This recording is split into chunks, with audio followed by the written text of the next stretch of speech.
Very good morning, students.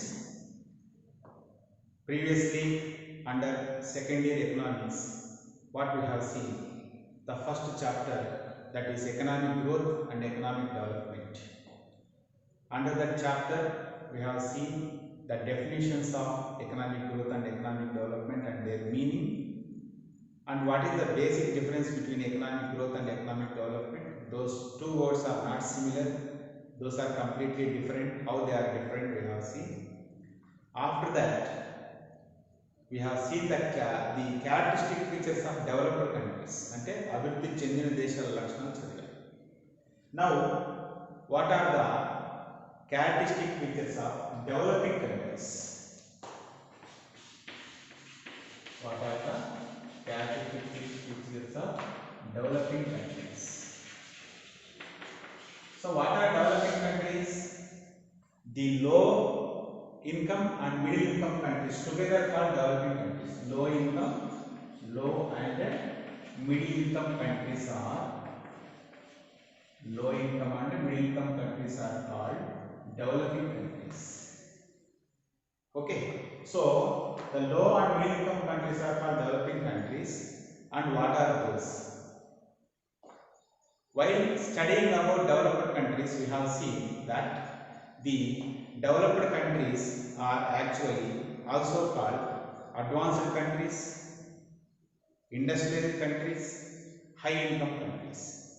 In the same way, these are called, particularly here I am telling that low income and middle income countries together called developing countries. Understood? Then according to Planning Commission, what are developing countries? అంటే అభివృద్ధి చెందుతున్న దేశాలు అంటే an underdeveloped economy is characterized by, అంటే వీటినే మనము ఇంతకుముందు చదివినాము. ఈ దేశాలన్నింటినీ ఒకే పేరుతో పిలిచాము. లో ఇన్కమ్ కంట్రీస్ అంటాము, తర్వాత థర్డ్ వరల్డ్ కంట్రీస్ అన్నాము, తర్వాత లో income countries, third world countries, and last important one that is under developed countries అని కూడా అన్నాము. ఇవన్నీ ఒకే పేరుతో పిలిచాము. ఇవన్నీ ఒకే మీనింగ్ ఉన్నటువంటి దేశాలు. సో ఈ under developed economies characterised by, ఇక్కడ నేను డెవలపింగ్ కంట్రీ అనే విషయం వాడలేదు, ఎందుకంటే వీటన్నిటికీ ఒకే పేరు ఉంది కాబట్టి. So under developed economies characterised by the existence of greater are lesser degree of unutilised. అంటే ఏ దేశాల్లో అయితే మ్యాన్ పవర్ని, తర్వాత న్యాచురల్ మ్యాన్ పవర్ని మనము అన్యూటిలైజ్ ఆర్ అండర్ యూటిలైజ్ చాలా తక్కువగా ఉపయోగించుకుంటున్నాము, మానవ శక్తిని చాలా తక్కువగా ఉపయోగించుకుంటూ ఉన్నాము, అసలు ఉపయోగించుకోవడం లేదు. చూడండి, అన్యూటిలైజ్ ఆర్ అండర్ యూటిలైజ్. అన్యూటిలైజ్ అంటే ఏమి? అసలు మానవ శక్తిని ఉపయోగించుకోవడం లేదు. మానవ శక్తి ఉంది, జనాభా ఉంది, కానీ ఉపయోగించుకోవడం లేదు. అండర్ యూటిలైజ్, తక్కువగా ఉపయోగించుకుంటాం కానీ తక్కువగా ఉపయోగించుకుంటాం. అది ఒకవైపు చూస్తాం మనం. ఒకవైపు ఏం చేస్తున్నాము? మానవ శక్తిని అసలు ఉపయోగించుకోకపోవడం కానీ తక్కువగా ఉపయోగించుకోవడం కానీ చూస్తున్నాం ఒకవైపు. మరొక వైపు ఏం చూస్తున్నాము? On the other hand, on one hand and under unexploited natural resources, అసలు సహజ వనరుల్ని అసలు ఉపయోగించుకోవడమే లేదు. ఈ రెండు రకాల పరిస్థితుల్ని ఎక్కడైతే చూస్తామో వాటినే మనము ఈ అభివృద్ధి చెందుతున్న దేశాలు అంటున్నాం, తక్కువ అభివృద్ధి చెందిన దేశాలు అంటున్నాం, తక్కువ ఆదాయం కలిగిన దేశాలు అంటున్నాం. సో ఈ రెండు లక్షణాలు ఎక్కడైతే మనం చూస్తామో వాటినే డెవలపింగ్ కంట్రీస్ అంటారని, లేదా తక్కువ అభివృద్ధి చెందిన దేశాలు అంటారని ప్లానింగ్ కమిషన్ చెప్తూ ఉంది. అండర్స్టూడ్? సో ఇంకా even other economies also told that is whose per capita income is quarter of US per capita income. The countries whose per capita income is quarter of US per capita income. అంటే ఏ దేశాల యొక్క తలసరి ఆదాయం USA యొక్క తలసరి ఆదాయంలో quarter అంటే 25% కంటే తక్కువ ఉంటుందో ఆ దేశాలన్నీ కూడా అండర్ డెవలప్డ్ అని ఇక్కడ మరొక రకమైనటువంటి డెఫినేషన్ మనం చూస్తాం. వరల్డ్ బ్యాంక్ ఇచ్చిన డెఫినేషన్ చూస్తాం. అండర్స్టాండ్? సో ఈ విధంగా అర్థం చేసుకున్న తర్వాత మనం ఇందుకు ఈ దేశాల్లో ఏమేమి లక్షణాలు ఉంటాయనే విషయం చూడాలి. సో ఇందులో ఫస్ట్ది లో పర్ క్యాపిటల్ ఇన్కమ్. మన డెవలప్డ్ కంట్రీస్ సంబంధించి ఏం చదివాము? హై పర్ క్యాపిటల్ ఇన్కమ్ అనే విషయం చదివాము. మరి ఇక్కడ లో పర్ క్యాపిటల్ ఇన్కమ్ అంటే ఏంటంటే దట్ ఈస్ ఇన్ ఆల్ లో income countries, in all third world countries, in all we find low per capita income. Even in case of India also, they have explained that the per capita income actually in 2008 it was 1070. It was raised to 1530 according to exchange rate basis. Exchange rate basis and per capita income ni మనం రెండు రకాలుగా చూసాం ఇంతకు ముందు class లో. In two ways we have seen the per capita income in two ways. That is exchange rate basis and purchasing power parity basis. కాబట్టి exchange rate basis లో మనం తలసరి ఆదాయం అనేది ఈ విధంగా ఎక్కువ అయింది.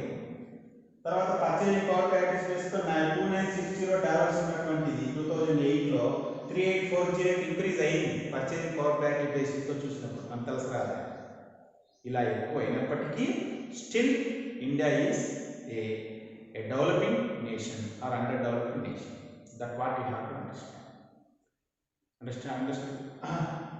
I hope you understood the first important feature of developing countries. In all developing countries there is low per capita income.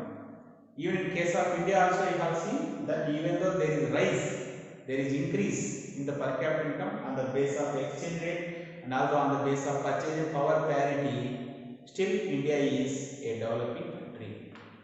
This is first. Coming to the second, scarcity of capital. All developing countries are capital poor nations because of scarcity of capital. అంటే అన్ని అభివృద్ధి చెందుతున్న దేశాల్లో, అన్ని తక్కువ అభివృద్ధి చెందిన దేశాల్లో మూలధనం అనేది కొరతగా ఉంటుంది, మూలధనం అనేది తక్కువగా ఉంటుంది. అందుకే ఈ దేశాన్ని క్యాపిటల్ పూర్ నేషన్స్ అన్నారు. What these nations are called capital poor nations. See, in case of India, the capital, particularly in case of India, in case of all developing nations, capital formation rate అనేది 15 to 20% మాత్రమే ఉంది in their GDP. అంటే వాళ్ళకు వస్తున్నటువంటి ఆదాయంలో తిరిగి వాళ్ళు 15 నుంచి 20% మాత్రమే తిరిగి పెట్టుబడి మెషినరీ కొనడం కోసం కావచ్చు, ఎక్విప్మెంట్ కొనడం కోసం కావచ్చు, టూల్స్ కొనడం కోసం కావచ్చు ఖర్చు చేయడం జరుగుతుంది. That is what in case of developing countries.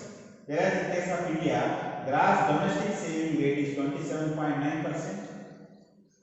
Gross capital formation rate is 35.6% according to 2012. 2012 ప్రకారం మన గ్రాస్ డొమెస్టిక్ సేవింగ్ రేట్ అంటే స్థూల దేశీయ పొదుపు రేటు ఆ విధంగా ఉంది. స్థూల గ్రాస్ క్యాపిటల్ ఫార్మేషన్ అంటే స్థూల మూలధన కల్పన రేటు అనేది 35.6%.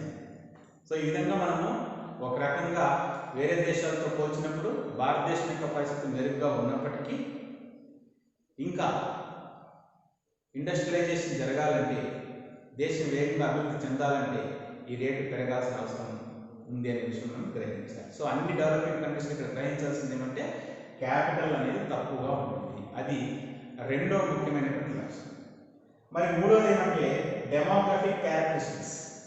ఫస్ట్ మీరు అర్థం చేసుకోవాల్సింది అసలు డెమోగ్రఫీ అంటే. Demography is a science which studies about population. అంటే జనాభా గురించి చదివే శాస్త్రాన్ని డెమోగ్రఫీ అంటారు.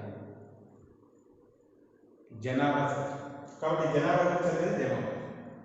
ఈ డెమోగ్రఫిక్ క్యారెక్టరిస్టిక్స్ అంటే in all developing countries you find one important feature that is population explosion. జనాభా విస్ఫోటనం అనేది ఉంటుంది. జనాభా అనేది చాలా వేగంగా పెరుగుతూ ఉంటుంది. That means the growth rate of population in all developing countries is 2% per annum. అంటే ప్రతి సంవత్సరము 2% జనాభా అన్ని డెవలపింగ్ కంట్రీస్లో దాదాపుగా అదనంగా వస్తూ ఉంటుంది.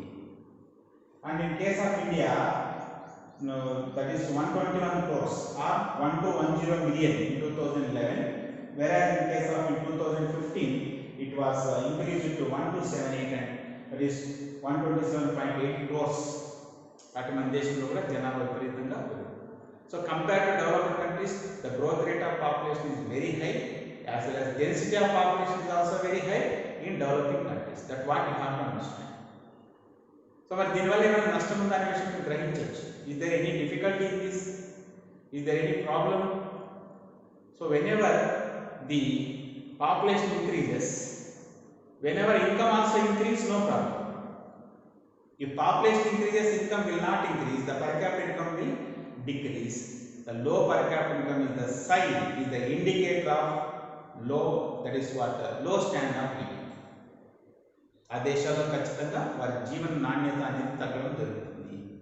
So this is another important characteristic features of developing countries. Understand? Next one, what about the unemployment?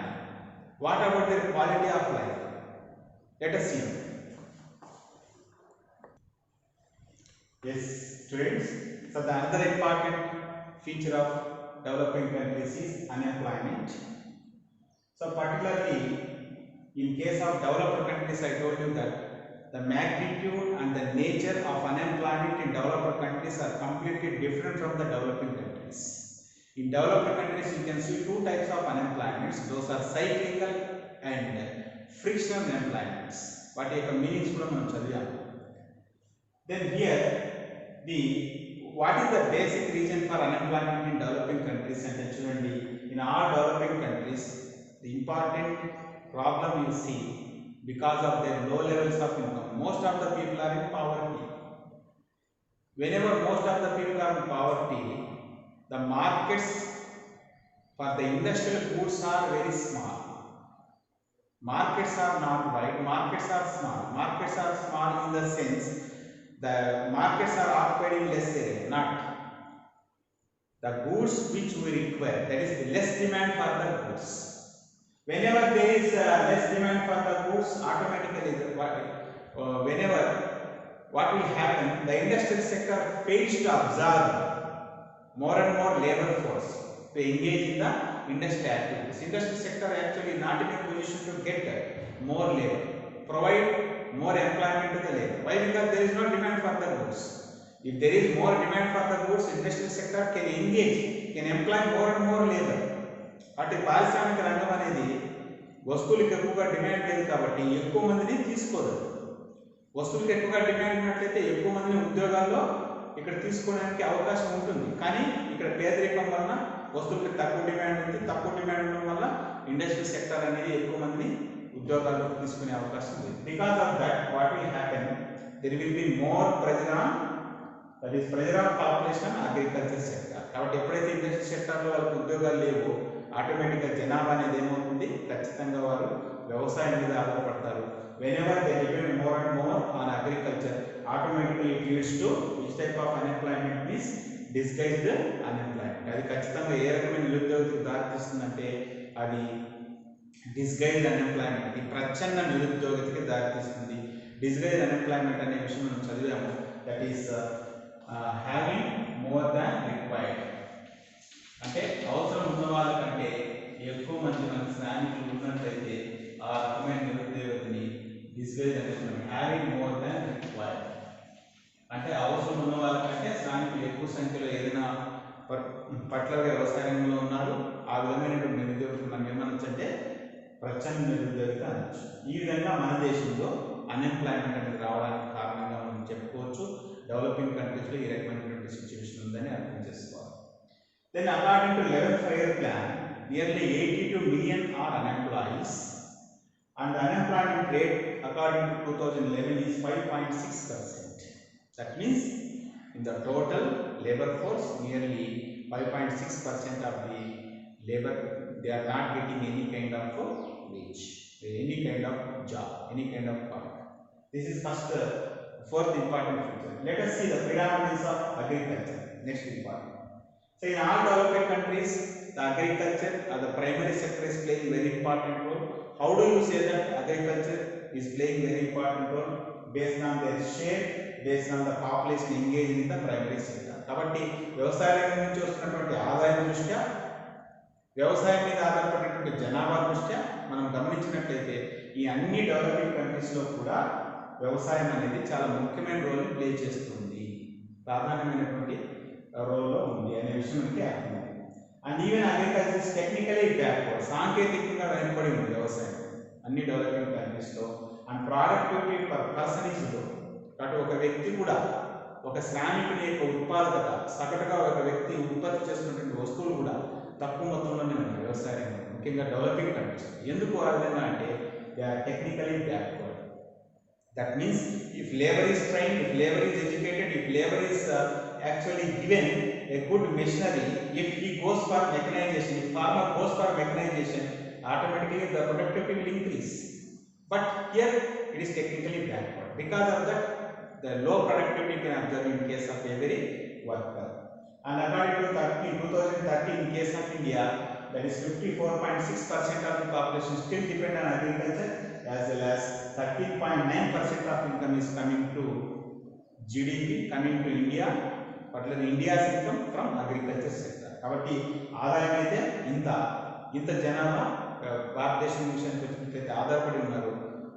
Based on these details, you can easily tell that still agriculture is playing a predominant role in Indian economy. Next, high incidence of poverty. In all developing countries, you can observe one important thing. Not only they have low level of income, కాబట్టి వారికి ఆదాయం తక్కువ ఉండడంతో పాటు all people suffer from malnutrition. అంటే తీసుకోవాల్సినటువంటి ఆహారం కాకుండా వేరే రకమైనటువంటి ఆహారం తీసుకోవడం జరుగుతుంది. ఏ ఆహారం అయితే వాళ్ళకి శక్తిని ఇస్తుందో అలాంటి ఆహారం కాకుండా వేరే ఆహారం తీసుకోవడం జరుగుతుంది. అనారోగ్యంగా ఉన్నారు, నిరక్షరాస్యులై ఉన్నారు. That means even though not only all the people have low income, but also they suffer from malnutrition, ill health and illiteracy. According to 2011-12, nearly 21.9% of the population is still in poverty in India. That is one more important feature of developing countries. So in all developing countries you can observe this. In case of India you can observe this. Just remember this.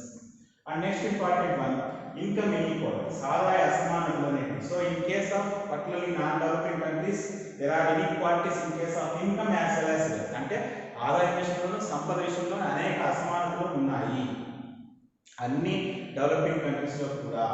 మరి 68 national sample survey organisation 2011-12 మీరు గమనించినట్లయితే monthly per capital consumption expenditure అంటే ప్రతి నెల సగటుగా వాళ్ళు చేసేటువంటి ఆదాయం, వాళ్ళు చేసేటువంటి ఖర్చు, poorest of the 10% of the poor, 10% of the poorest of the poor, their per capita monthly expenditure actually rising 11.5%, whereas the top 10% of the rich people, they monthly per capita consumption expenditure rose 13%. అంటే సగటుగా పేదవాళ్ళు వాళ్ళు చేసే ఖర్చు అనేది ఈ national sample survey organisation ఏం గమనించారంటే పేదవాళ్ళలో 10% ఉన్నటువంటి పేదవాళ్ళు, అంటే పేదవాళ్ళు ఉన్నారు, అందులో చాలా పేదవాళ్ళలో ఉన్నటువంటి 10% యొక్క ప్రతి నెల వాళ్ళు చేసేటువంటి ఖర్చులను గమనించినట్లయితే వారు చేసేటువంటి ఖర్చు కేవలం 11.5% ఇంక్రీజ్ అయింది. అదే ధనవంతులుగా ఉన్నటువంటి 10% జనాభాను మీరు చూసినట్లయితే వాళ్ళు చేసేటువంటి ఖర్చు 38% ఎక్కువైంది. అంటే మనం ఖర్చు ఎప్పుడు ఎక్కువ చేస్తాం? మన ఆదాయం ఎక్కువైనప్పుడే చేస్తాం. అంటే వీళ్ళు తక్కువ ఖర్చు చేయడానికి కారణం ఏంటి? వారి ఆదాయం తక్కువ. వీళ్ళు ఎక్కువ ఖర్చు చేయడానికి కారణం ఏంటి? వారి ఆదాయం ఎక్కువ. అంటే వాళ్ళ ఆదాయం ఎక్కువైంది, వీళ్ళ ఆదాయం తక్కువ మాత్రమే ఎక్కువైంది. In such a way you can find inequalities in India. This is another important characteristic of developing countries. Next, low quality of life. In developed countries you can see a better quality of life, a very good healthcare system, safe drinking water, sanitation. That is what you can find a very good sanitation, medical healthcare system. These are very good. Pollution free atmosphere, life expectancy is more. You can see all these important features in developing countries. Whereas in developing countries, the people suffer from malnutrition, high levels of pollution, lack of sanitation. All these you can find in developing countries. Understood? And according to, there is no safe drinking water. And according to, in case of developed countries, life expectancy is 65. Developed countries 75. Life expectancy అంటే ఒక వ్యక్తి సగటుగా ఎన్ని సంవత్సరాలు జీవిస్తాడు దాన్ని life expectancy అంటాం. That is what life expected at the time of birth. So ఇది 65 years developing కంట్రీస్లో ఉంది, అది 75 years ఉంది ఎక్కడ డెవలప్డ్ కంట్రీస్. మరి ఇండియా విషయానికి వచ్చినట్లయితే 2013 వచ్చినట్లయితే ఇది 65.8 years. అంటే ఇండియాలో ఒక వ్యక్తి సగటుగా 65 సంవత్సరాలు 8 నెలలు సగటుగా జీవిస్తున్నాడు, బ్రతికి ఉన్నాడు అనే విషయం కాదు. So this is another important feature of developing countries. So like this we have got 12 side effects, but for exam you better to write any 10, you get 10 marks. Let us see the remaining 4. Yes students, the next important characteristic feature is technological backwardness. All the developing countries you can see they are completely technically backward, technologically backward. What is the basic reason for that? Generally you can see two types of techniques while doing production, that is labor intensive techniques and capital intensive techniques. Labor intensive techniques, generally we use more labor than machinery. Capital intensive techniques we use more machinery in the place of labor. అంటే ఇక్కడ శ్రామికులను ఎక్కువగా ఉపయోగించి యంత్రాలను తక్కువగా ఉపయోగిస్తే దాన్ని శ్రమ సాంద్ర పరమైనటువంటి టెక్నిక్స్గా మనం పిలుస్తాం, పద్ధతులుగా పిలుస్తాం. అదే మనము యంత్రాలను ఉపయోగించి శ్రామికులను తక్కువగా ఉపయోగిస్తే మూలధన సాంద్ర పద్ధతులు అంటారు. కాబట్టి అన్ని డెవలపింగ్ కంట్రీస్లో కూడా జనాభా ఎక్కువ, కాబట్టి మనం శ్రామికులను ఉపయోగించి ఉత్పత్తి చేయవచ్చు. But what will happen, the labour unions will not accept for introducing more and more, that is what the machinery. కాబట్టి శ్రామికులు ఎక్కువగా ఉన్నారు, శ్రామికులు ఉపయోగిస్తే నిరుద్యోగం తగ్గుతుంది. కానీ ప్రొడక్షన్ ఎక్కువ చేయాలంటే ఏం చేయాలి, మనం మెషినరీ తీసుకోవాలి. కాబట్టి మెషినరీ మనం ఉపయోగించడానికి ప్రయత్నం చేస్తే ఏం జరుగుతుంది, శ్రామికులు శ్రామిక యూనియన్లు వారు ఏమాత్రమో దానికి ఒప్పుకోవడం జరగదు. ఆ కారణంగా it is not possible to use technology, it is not possible to introduce machinery more and more in order to increase the production. So because of that, what will happen, the competitive strength of such nation, the competitive strength of all these developing countries generally decrease in the international market. So that's why whatever the good you want to purchase in the market, if you go and see, if you see the package, you see the design, you see the quality, you see the price. If it is man-made, you may find a very good design, but when the machine-made, it may have a good design, good color, good even reasonable price, particularly for some goods. But if those are man-made, not machine-made, man-made, you may not find good quality. Because of that, all the developing countries are actually, they are taking back their steps in the international market. They are unable to produce goods, they are unable to compete with the other countries. This is another important problem particularly you face in case of developing countries. And next one, high density of population. Because of more population in all developing countries, you can find more density of population. The world density of population is 50% per square kilometer according to 2011. అంటే 2011 ప్రకారం ప్రపంచ జనసాంద్రత, అన్ని దేశాల జనసాంద్రత 50, ఒక చదరపు కిలోమీటర్లు నివసించే జనాభాని జనసాంద్రత అంటారు. According to 2011 the density of population is 50. So whenever there is high density of population, ఎక్కడైతే జనసాంద్రత ఎక్కువగా ఉంటుందో available natural resources will decrease. అంటే ప్రతి మనిషికి లభించేటువంటి సహజ వనరులన్నీ తగ్గిపోతాయి.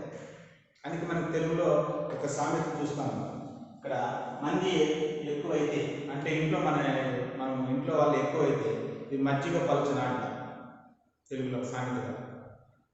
అంటే మంది ఎక్కువైనారనుకోండి, మన ఇంట్లో ఉన్నటువంటి మజ్జిగలోకి ఏం చేయాలి, మనం ఎక్కువ వాటర్ యాడ్ చేయాలి కదా. కాబట్టి ఇక్కడ కూడా జనసాంద్రత ఎక్కువగా ఉన్నట్లయితే మనకు లభించేటువంటి సహజ వనరులు వాటి యొక్క శాతం, అవి లభించే రేట్ అనేది తగ్గిపోవడం జరుగుతుంది. ఒక్కొక్కరికి లభించేటువంటి తగ్గిపోవడం జరుగుతుంది. So in such a way high density of population leads to low availability of natural resources for each individual, and in case of India 382 persons per square kilometer according to 2011 ప్రకారం మీరు చూసినట్లయితే మన దేశంలో ఒక చదరపు కిలోమీటర్ నివసించే జనాభా ఎంత అంటే 382 persons. And coming to dual economy అంటే ద్వంద్వ ఆర్థిక వ్యవస్థ. What is dualism? మీరు ఏ రకమైనటువంటి విషయంలో అయినా సరే రెండు రకాల పరిస్థితులు గమనించినట్లయితే దాన్ని డ్యూయలిజం అంటారు. ఇక్కడ ద్వంద్వ ఆర్థిక వ్యవస్థ అంటే ఏంటంటే ఉత్పత్తికి సంబంధించినటువంటి రెండు రకాల పరిస్థితులు మీరు గమనిస్తారు. ఏమా రెండు రకాల పరిస్థితులు అంటే, ఇక్కడ ఆధునిక పరిశ్రమ ఏమో ట్రెడిషనల్ సెక్టర్ ఏమి, ఇక్కడ modern sector use modern technology, whereas traditional sector use that is traditional technology are old technology are primitive technology. అంటే సాంప్రదాయ రంగం ఏం చేస్తుంది, చాలా పురాతనమైనటువంటి పద్ధతులు, ఉత్పత్తి పద్ధతులు ఉపయోగిస్తుంది. ఆధునిక రంగం ఏం చేస్తుంది, చాలా ఆధునికమైనటువంటి యంత్రాలను ఉపయోగిస్తుంది. ఈ విధంగా రెండు కూడా పక్క పక్కనే మీరు అబ్జర్వ్ చేసినట్లయితే, whenever you observe these side by side, such kind of situation is called dualism that you can find in particularly developing countries. See, industrial sector is using the modern technology, agriculture sector is using primitive technology, old technology. Still you can find bullock carts in India. Still you can find doing agriculture with bulls, cattle. Can you see bulls in America? Farmers using bulls in America for plowing the land? No, they are using tractors. Completely modern agriculture. But in developing countries like India, you can find such situation. Some people are using tractors. Some people are still using bullock carts. Some people are transporting their grain to the market by using tractor. Some people are using still bullock carts. Whereas in case of industrial sector, you can find modern technology. In case of agriculture, you are finding traditional. Even in industrial sector also, modern and traditional, both you can find. But just take saree. Saree is being prepared on handloom as well as power. Both are useful. Both situations you are finding. So that's why if you see such conditions is dualism. And whenever you find technological dualism, automatically leads to social dualism. కాబట్టి technological dualism అంటే ఆధునిక సాంకేతిక పరిజ్ఞానాన్ని ఉపయోగించేవారు ఎక్కువ ఆదాయం సంపాదిస్తుండొచ్చు, పురాతనమైనటువంటి సాంకేతిక పరిజ్ఞానాన్ని ఉపయోగించినటువంటి తక్కువ ఆదాయం సంపాదిస్తుంది. కాబట్టి ఎప్పుడైతే టెక్నాలజికల్ డ్యూయలిజం ఒక సమాజంలో ఉంటుందో, అది ఆటోమేటిక్గా సాంఘిక పరమైనటువంటి డ్యూయలిజంకి, ద్వంద్వత్వానికి ఖచ్చితంగా దారితీస్తుంది. ఇక్కడ ఆ పద్ధతులు ఉపయోగించడం వల్ల సమాజంలో కూడా ఎవరు చూస్తారు, ఆధునిక పద్ధతులు ఉపయోగించే వాళ్ళు ధనవంతులు అవుతూ ఉంటారు, పురాతన పద్ధతులు ఉపయోగించే వాళ్ళు పేదవాళ్ళగానే ఉంటారు. కాబట్టి ఈ సాంకేతిక పరమైనటువంటి డ్యూయలిజం అనేది సాంఘిక పరమైనటువంటి డ్యూయలిజంకి దారితీస్తుంది, పర్టికులర్గా ఈ డెవలపింగ్ కంట్రీస్లో. This is what dual economy. And last one, price instability, అంటే ధరలో స్థిరత్వం అనేది తక్కువగా ఉంటుంది డెవలపింగ్ కంట్రీస్లో. And what are the two important reasons for is the fluctuations, instability in the prices. Number one is shortage of essential commodities. మనకి నిత్యావసరాలు అనేవి చాలా తక్కువ, కొరతగా ఉన్నాయి. మనకు కావాల్సిన నిత్యావసరాలు కొరతగా ఎప్పుడైతే ఉంటాయో ఆ వస్తువు ధరలు ఏమవుతాయి, ఎక్కువ అవుతుంది. మనకి ఎక్కువ మొత్తంలో షుగర్ కావాలి. How many states are producing sugar cane in India? Just you see few states like Maharashtra, Uttar Pradesh. Can you find more sugar cane production in Andhra Pradesh, Telangana? Earlier days, farmers used to cultivate sugar cane, but now they were growing. Now, do you find? No. In such a way, there is shortage of essential commodities. Because of that, the prices will increase. Whenever prices will increase, inflation takes place. Whenever inflation takes place, the standard of living of the poor people decrease. That will happen in developing countries. Understood? So in price instability, the shortage of essential commodities, and there is a gap between consumption and production. If you require 100 pens, if company produces only 50 pens, there is a shortage, there is a gap. What will happen if there is gap? If 100 is needed, the number 100 is needed. If 100 is produced, no problem. If we require 50, if only 25 are produced, automatically there is gap. The prices of those 25 will increase. The poor people cannot purchase those. Inflation take place. Their standard of living will decrease. That is happening in all developing countries. That is another important feature of developing countries. So not only this, even you can find some other features of developing, particularly developing countries. What is that? Low standard of living of the poor people, and also more fluctuations in the international markets. That also you can find as feature of developing countries. So students, I hope you understood all the important features of developing countries like low per capita income, importance of agriculture sector, capital poor country, that is what low availability of capital, technological backwardness, unemployment, price instability, dualism, income inequalities, poverty, high incidence of poverty, all these features particularly developing countries. So even in exam also, in the first chapter, this question is there, and we have seen both the features of developing countries as well as India. I hope you understood with this explanation. Now what you have to do, just remember all the side headings and write all the side headings first, and write at least 2 sentences in every side heading, so that you get one idea about the total answer. Thank you.